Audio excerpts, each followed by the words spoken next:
And people say that it's justified when a heterosexual man who dated a trans person without knowing that that person was born male killed that person as a result. These people are wrong for several reasons. First, if you are a heterosexual man and you are attracted to the female presenting body of a transgender woman, it is your choice when you decide, based on that attraction, to go on a date with that person. This also proves something about men who claim they are not homosexual when dating a trans person. They are correct. Cases of heterosexual men killing transgender women because they believe them to be cisgender women actually demonstrate that this attraction is based on heterosexuality.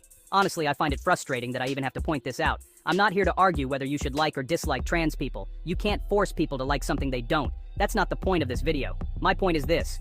Even if you dislike transgender women, or think it is immoral that a trans woman doesn't disclose their history before dating, or even think that someone deserves to be killed afterward, the facts remain. When a heterosexual man is attracted to a trans woman who hasn't revealed to him that they were born male, his initial attraction was heterosexual in nature.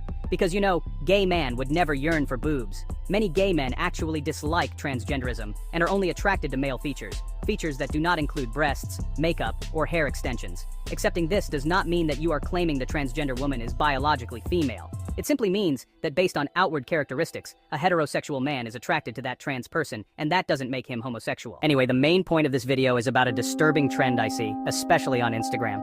When a trans woman is killed because they did not disclose being transgender to a heterosexual male date, many commenters say it was deserved. But there are two major issues with that view. First, why are people happy that a heterosexual man is now in prison for murder? Why do you promote that? Why do you want to see heterosexual men in prison? I don't want to see that happen, so why would anyone cheer murder? Second, it is ultimately the heterosexual man's own fault that he fell for the fake boob.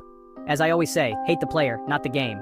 If you found a transgender woman attractive, that embarrassment is on you, and you have to accept it. Here's the real contradiction. If you are truly ashamed of going on a date with a trans woman, why would you murder her? Because when you commit murder, it becomes public knowledge. You're in the news, and everyone knows you went on a date with a trans woman. If instead you simply said to the trans woman, "Sorry, I don't want to date someone with a penis or a neo-vagina," which is entirely your right, you could have walked away and nobody would ever know. But murder makes it known worldwide, defeating the whole point of your supposed embarrassment. We also don't demand that heterosexual women murder trans men after finding out they were born female. To me, it seems that what people hate most about trans women is not their identity itself, but the fact that these transgenders, who were born male, defy traditional male expectations by taking hormones and presenting with female characteristics. For instance, in the past there was something called a bachelor tax, a penalty imposed on heterosexual men who remained single instead of marrying. That too was a way of enforcing male gender role expectations. This shows that throughout history, society has consistently resisted the emancipation of men. And this, I believe, is the underlying reason why trans women are so often hated.